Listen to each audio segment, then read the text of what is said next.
हरि ओम। ओम नमो नारायण। ओम गुरुवे नमः।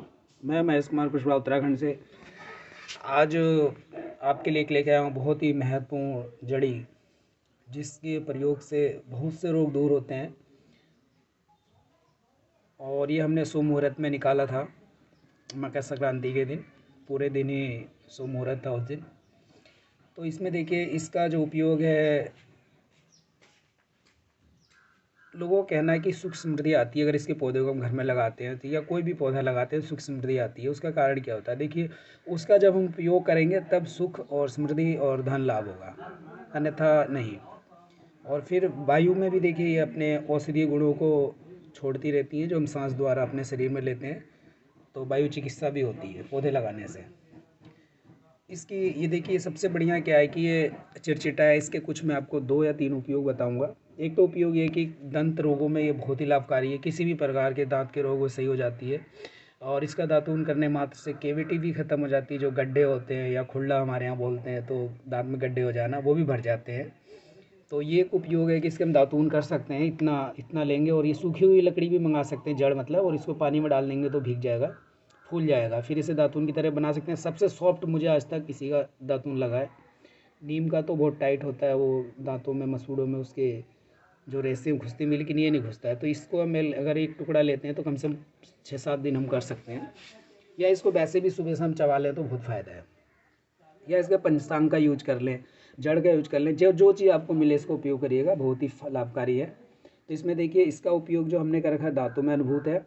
और दूसरा, दर्दनाशक कीट के काटने पर, कोई भी आपके घर में दर्दनाशक कीट काट लेता है, ततैया हो गई या अन्य कोई कीड़ा, चींटा चींटी काट लेते हैं, उसके पत्ते को चबा लीजिएगा और उसके पत्ते का रस वहाँ पे लगा दीजिए। ना दर्द होगा, ना सूजन होगा।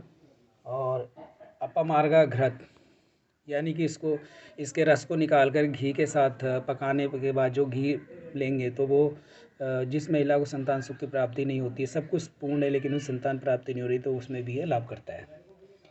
और चंदन में मिला करके इसके जड़ के पाउडर को टीका करने से सामने वाला व्यक्ति प्रभावित होता है। वो आपके मतलब बात को सुनता है और मानता है। इसलिए संत महात्मा लोग इसका टीका भी लगाते हैं।